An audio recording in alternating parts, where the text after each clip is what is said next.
Payg'ambarimiz sollallohu alayhi vasallam aytdilar: farzandlaringizga 3 ta xislat o'rgatinglar. Payg'ambaringlarni yaxshi ko'rishni o'rgatinglar. Payg'ambarning oilasini yaxshi ko'rishni o'rgatinglar va nimani? Qur'on tilovatini.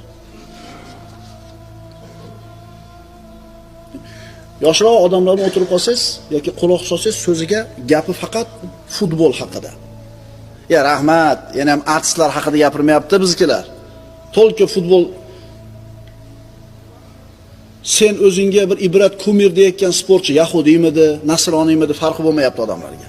Yana bachavozmidi, yo otasiga oq bo'lgan bir marazmidi farqi yo'q. Muhimi chiroyli futbol o'ynasa, chiroyli qilib uni atreklama qilingan bo'lsa bo'ldi. Akalar, bu musibat bu. Musibat bu. Bu yosh yigitlarga eng zo'r narsa nima edi? Tarbiyasi uchun. Sahobalarning hayotini o'rganish edi.